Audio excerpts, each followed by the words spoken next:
Do you think that,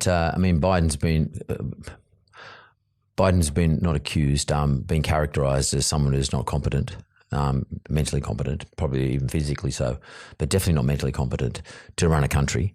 Do you think that Americans in the election in 2024 this year are going to re-elect him notwithstanding that, or do you think that people are going to move away from Biden and perhaps look for somebody else, and that maybe not Trump, but somebody else, like cast their vote in another direction, perhaps Kennedy?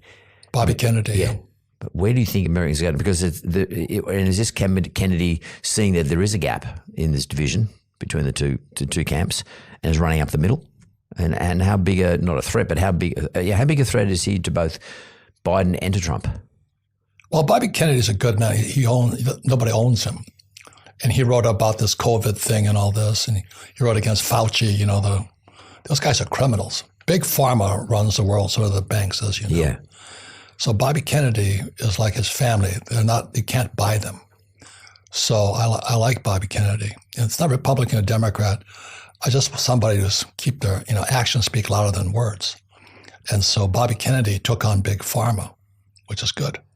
And how do you think he would go, sir? Because Big Pharma is extraordinarily strong in terms of lobby and can create all sorts of havoc for an individual. Are they going to run him down, start campaigns against him? Have they started something against Kennedy? Start to attack his character? My concern, as Stalin said years ago, he says, it's not who votes that counts, it's who counts the votes. And so that's why election was stolen. I think it was. But America has a bad habit of taking out the Kennedys with guns. So I'm afraid quite a few of them have gone down with being killed. John and Bobby. So America's they're messing with power. And the banking powers, the cartels. The Federal Reserve Bank is not an American bank. It's a cartel of the richest banks in the world. And you know that running a mortgage company. You don't play their game, they stomp on you. So that's my concern. Money is power, like it or not. Yeah, so what do we do as a voter, as a small, we would all consider ourselves as just one vote out of many millions, and in the case of US, hundreds of millions. What do we do about that? I mean, how do we get fairness and justice, or do we just cop it on the chin?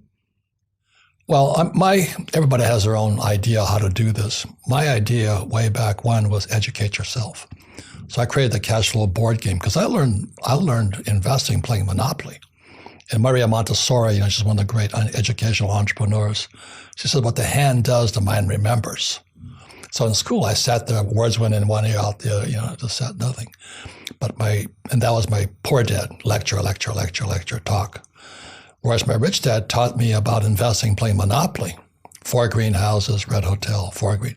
So today I own 10,000 rental units and 3 hotels. I also invest in Bitcoin, I use debt, and I use all that. Everything school doesn't teach you. So when I saw your CV, with mortgages and all that, that's essential. But you're messing with fire. You know what I mean? It's a golden rule. Who has the goal makes the rule. Yeah, I know that. I quite like taking on the establishment. I always have. I have fun with basically sort of being Robin Hood a little bit, sneaking out in the middle of the night and taking market share from anybody who's unaware or not paying attention. The problem is the big organizations pay much more attention today. And as opposed to, say, 10, 15 years ago, they're much more aware of people like me and John Simons from Aussie Homelands and those guys who, to some extent, I wonder who the new young people are, because this takes a lot of energy. What I was doing takes a lot of energy. I was in my 40s. I still got some energy around it, but it's much harder, and you've got to be much more stealthy and much more intelligent about it. And require much more resources than ever in the past, because they got massive resources. These the depth of their resources, both money-wise, but intellectually, but also data. Their data resources are outrageous, what they know about you. If you're a customer of somebody, a big bank or a big pharma or a big telco, they know everything about your life. Yep. They know what you do, where you go, how much you spend, how often, what on, how many Ubers you arrange, how many times you go to the casino, online casino, gamble, how much money you draw out of the bank because you can't. There's no cash. There's no cash in Australia. 85% of transactions in Australia are online. You see your armored car services going out of business because they don't have to collect cash anymore. Yeah. And clubs, like I'm on the board of a lease club, we hardly have any cash. So we don't, and because the armored car service is quite expensive for us. So, we just deal with our own cash. So, and there's not much anyway. So, and as this cash disappears, our behaviors become much more available for others to collect data on. Where do you see us going with all this stuff, Robert? Like, I feel like it's closing in on all of us and we can't stop it. I mean, Marxism is not only about making sure that no one owns anything, but in fact, we don't even own our own dignity at some stage. Correct. We will lose all our privacy. Correct.